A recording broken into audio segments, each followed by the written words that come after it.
friend, friends and neighbor, or shall I say this afternoon? Welcome to the channel. It is going to be a Las Vegas Raiders franchise here. I'm your host, longtime listener. Be sure to hit that like button, hit that subscribe button, and comment below.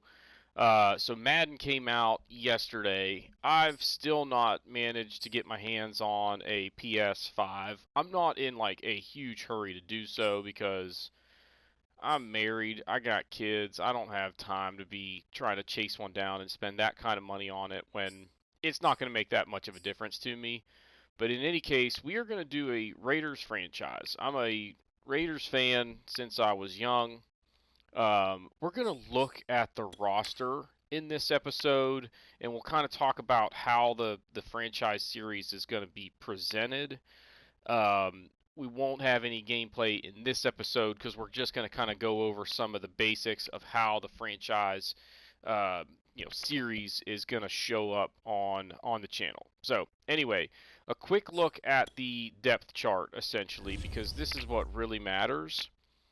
We've got Derek Carr. He's getting up there in age. I believe he is 30 years old. In fact, is there somewhere that I can just look at the overall roster and not the depth chart? Give me a second here. There should be. So, how about NFL rosters? There we go. So we'll go position by position now. And so, yeah, Carr is 30 years old. So he's going to be the quarterback for now because he's decent. He's got pretty good accuracy, a decent, throwing power as well. And he's a guy that I feel like if I'm controlling him, we can manage the game well enough to be, you know, consistent at least. Mariota as the backup isn't a bad option. I feel like he's underrated in terms of his overall, but not a big deal. And then Peterman is the worst quarterback in NFL history. Uh, at halfback, Josh Jacobs, still just 23 years old. He's a stud. We're going to run the ball a lot in this franchise to try and, work the clock, maintain time of possession, and hopefully win low scoring games where we get a lot of first downs, not a ton of big plays. We're going to use Derek Carr in sort of a West Coast style offense, throwing short passes for the most part that are high percentage, but not a ton of upside unless it's a run after the catch scenario. But anyway, Kenyon Drake as the backup is a solid option for right now. He's only 27, but that's getting a little bit up there for running backs. So maybe we'll get another year or two out of him. Jalen Richard has never really panned out at the NFL level, but third string, not a huge deal. Now, Theo Riddick is not. He's a pretty good kick returner, but I don't know that I'm going to have a spot for him on the roster. We'll see. Fullback Alec Ingold is decent. He's 25. I like using a fullback because I like to run the ball. Anyway, John Brown, an aging wideout, is the best option we've got. We gotta kind of hope that Henry Ruggs develops into a superstar. If I look at he's got star development though, so he's never going to be a stud. If he has a breakout scenario and turns into a superstar dev trait, then maybe, but we'll see what we get out of him. I like him because he's got a ton of speed. Just get him the ball and then look out. So we might actually, Hunter Renfrow is traditionally who you would think of as the slot receiver, but I want to find ways to get the ball in the hands of Henry Ruggs, and I think the easiest way for me to do it is going to be put him in the slot, get some quick slant type routes going, and just get him the ball. Anything where he's just kind of dragging across the field and can run away from whoever's covering him, that's what we want to try and use him for. Then, farther down the chart, Willie Snead, Zay Jones, Braylon Edwards. I don't see him ever really turning into a guy that we're going to use a whole lot, but he's still young. What's his dev trait? Probably, yeah, it's normal. So he's never going to be a stud. At tight end, Darren Waller is freaking awesome. He's 28 years old. We will probably not use him as much as the Raiders do in real life. Is he in the last year of his contract? Where do I see that? Stats and contracts. I want to see where he's at in terms of his contract. So here we go. 3 years remaining. So that's good. I don't know what we'll do with him at the end of that. I feel like we can get good value for him if we want to trade him. And given that I am not the best at utilizing tight ends, that might be an option that we can consider at some point. Foster Morrow is young, but he's only a 70 overall. He actually, I think, is underrated. Just from what I've seen of him as a Raiders fan, I feel like he's better than a 70 overall, but not a big deal. And then just trash down the list there. Left tackles, Colton Miller. He's a decent option. He's, right around an 80 overall, which is pretty solid. But, he's a guy that we're going to have to stick with for a while because the rest of our offensive line is in shambles. Incognito is 38, so this is realistically the last good year that I think we can expect out of him. He's going to start to digress. And let's look at his contract situation. I bet you, yeah, he's in his final year. He's probably going to retire. Even if he doesn't, I'm not sure how much we can pay him to bring him back. If he's still somewhere in the neighborhood of like an 80 overall and he wants to keep playing, we might re-sign him next year because we're still thin everywhere. Oh, wait. Wrong button. We're thin across the offensive line at some of our other spots. Nick Martin is a 70 overall. He's 28 years old, too, so it's not like he's going to improve. So we need to address that. At right guard, Denzel Good is a 73 overall, and he's 30, so he's not going to get much better. I don't see John Simpson ever being the answer. He's still young, but I would imagine he's a normal dev trait. Yep, so he's not going to get a whole lot better. And then Leatherwood is a rookie right tackle, 70 overall. What's his development trait? Please be. God, you got to be kidding me. So, rookie out of Alabama, 70 overall. We're going to have to just hope that he's good enough to maintain that starting job for a couple of years and just get up into the mid-70s to where he's a serviceable option. But the middle of our offensive line is going to be something that we're going to have to look to address in either free agency or through the draft. At left end, Mason or Max Crosby, the kicker. No, we got Max Crosby at left end. A solid guy. He's not a stud, but he's going to be pretty good for us. He's only 24, so we'll hang on to him. Then Carl Nassib backing him up isn't that bad either. At right end, Cleveland Farrell, I think, is going to get the starting job over Ngakwe. I don't know, though. We might have to figure out ways to use both of these guys because they're both pretty good. But, I like Max Crosby, and he's not that much worse. His 77 overall stacks up pretty well. So I don't know what we're going to do there, but we might try and figure out a way to put one of those three guys in a defensive tackle role, especially when it's like a passing down, to try and get a little bit extra speed with the pass rush, but I'm not sure.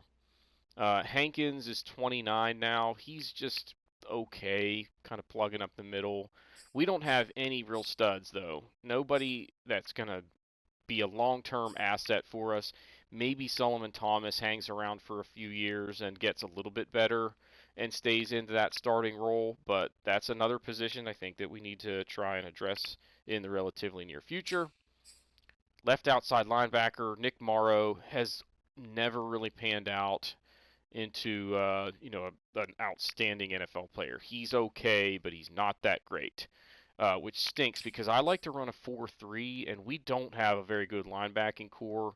Kwiatkowski up the middle isn't bad, but he's 28, so we're only going to get a few more good years out of him. He's probably going to start regressing here in the next year or so. Corey Littleton, he's got pretty good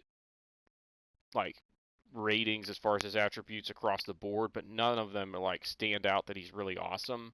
He's a good tackler, and I feel like he's pretty decent in pass coverage, but 27 years old, only a 74, not a huge asset there, and nobody else really behind him that's looking like they're going to be a star. At corner, Hayward is 31, so that's like ancient as cornerbacks go, so not much left in the tank from him, I would assume. Trayvon Mullen is 23 years old. Please give him better than normal. Okay, so he's got a star dev trait at least, and he's only 23, so he's going to get a little bit better over the next few years before he starts getting up there in age. Razul Douglas. I don't know anything about this dude. Normal dev trait. He's just average. So a 76 is kind of right in the middle of. I'm not sure what we're going to do with you, whether you're going to be the guy that's in charge of covering the slot man. We might look at matchups game to game and set the assignments accordingly because we don't have like any lockdown corners that we can, be really comfortable matching up with whoever's across from them. So we might have trouble stopping the pass. Nevin Lawson is getting up there in age. Arnett Jr. is still young. He's probably listed as a normal dev. Oh, he's got a star dev trait, which is good because he might get good enough to be an asset for us in the relatively near future. I don't like that none of our corners have like top-notch speed. I consider 90 to be like the bare minimum that I'd like to have on the field, and we got a bunch of guys that are less than that at a premium position, so that could be troublesome. At free safety, we've got a rookie in Trayvon Morrow. Now, I don't really know much about this guy. He's got a hidden dev trait. He played at TCU. He's 22 years old. So we'll see how well he develops. We might try and keep him in the lineup to see how quickly we can unlock that dev trait so we know what we're dealing with. But when we look at our strong safeties, we've got Carl Joseph, who is going to be the starter. And then we've got Jonathan Abram, who's 24 years old, and I like what he brings to the table. He's pretty good at darn near everything. He's a pretty good tackler as well. And if I put him at free safety, I think he is an improvement over the rookie here. But you see, Morrig's got 77 awareness, which is a critical attribute at the safety position, and Abram is 73. So I think what we'll do is in the preseason, we're going to give Morrig the lion's share of the reps, and then make a decision come time for the regular season as to who we want to go with. I'm kind of leaning towards Morrig just because I want to unlock that dev trait as quickly as possible to see if he's going to be a stud or not. And if he is, we just let him learn. Give him reps so that he develops and hopefully becomes a pretty good football player for us. I don't really care about kickers and punters. The only thing that we need to know there is that we're still relatively young, and Carlson's got a pretty good leg at 95 power. I'm not real worried about kick accuracy because I kind of control that. And then Cole, a 90 kick power is not the greatest, but it's not a big deal. So that's a look at the roster. And now I want to talk about as far as like what we've done. So I'm not using John Gruden as the coach. We just created a made-up guy. I go with my online alias of Evan Milligan as the name of the man that's there. Just know that from like a personal preference perspective, I like to, like I already talked about, run the football, use short, quick passes most of the time. I'll mix it up depending on who we're playing and the game situation, obviously, but I'm not going to just nerf the game and throw it long, just hoping for, Henry Ruggs to run past a guy just because I can see it in the matchup. I'll do some hot routes from time to time, but I haven't played Madden in basically a year.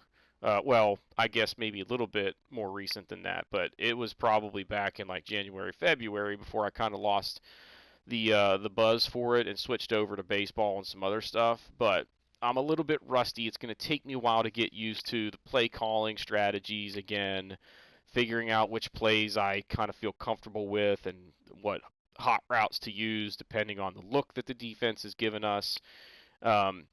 You're not going to hear me doing a lot of that analysis, in terms of commentary, because what I'm going to do from a presentation perspective is play the game, edit it to just basically turn it into a highlight reel, and then do commentary on top of that.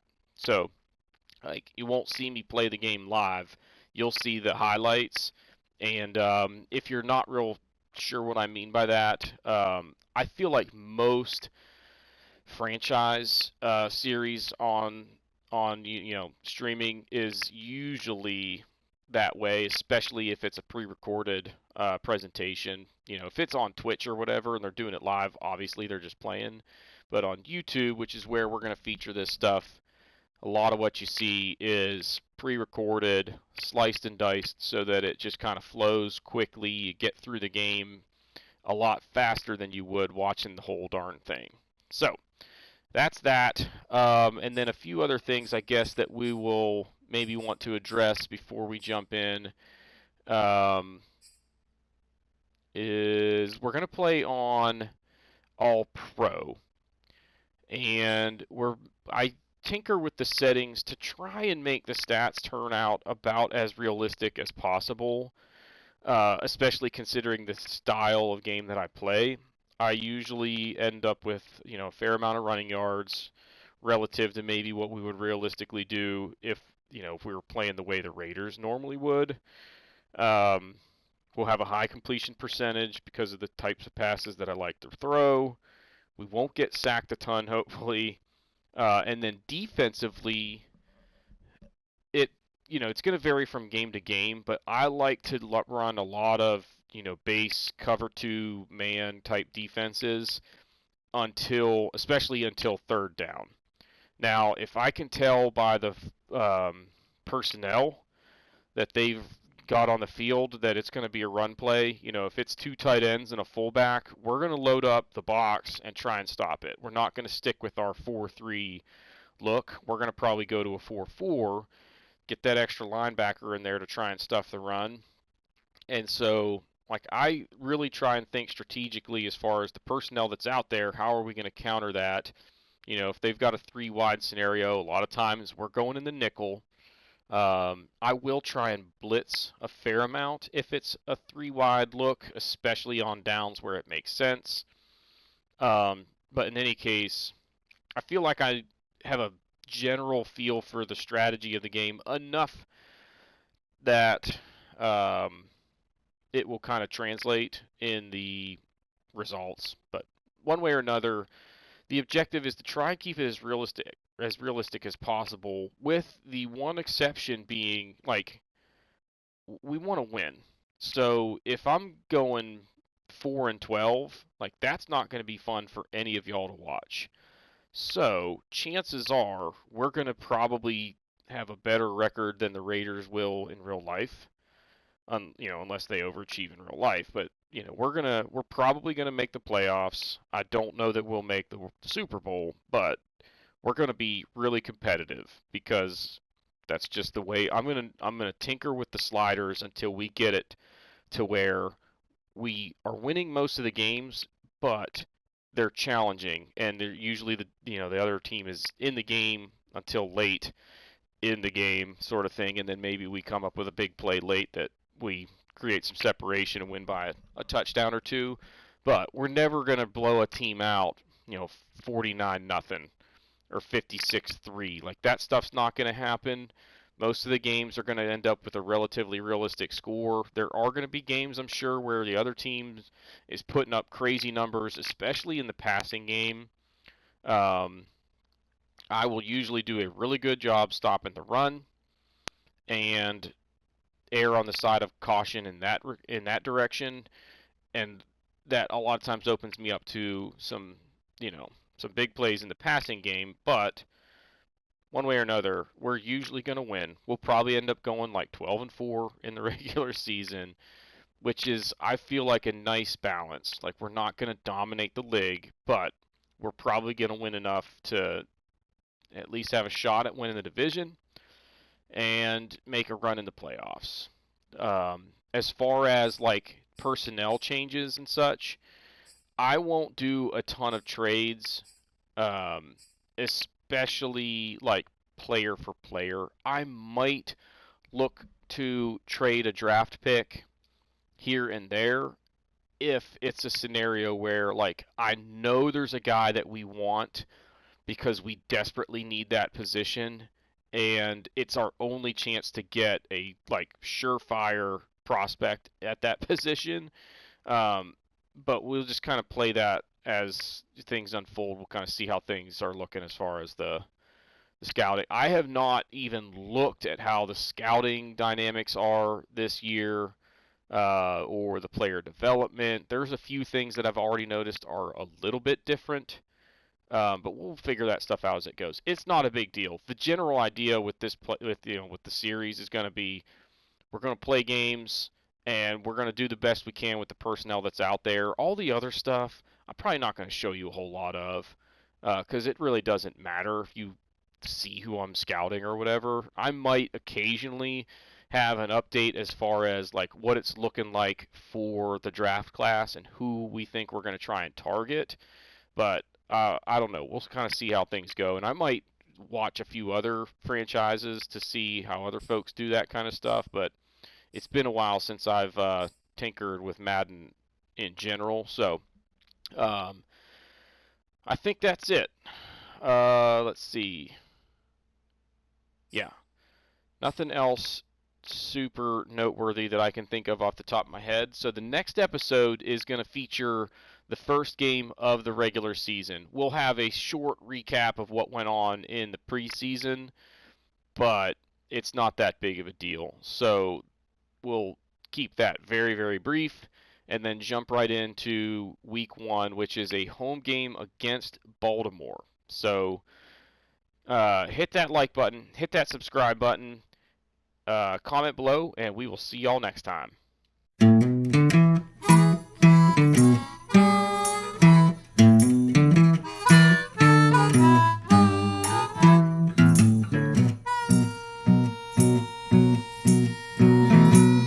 Good evening, friends and neighbors. Or shall I say this afternoon?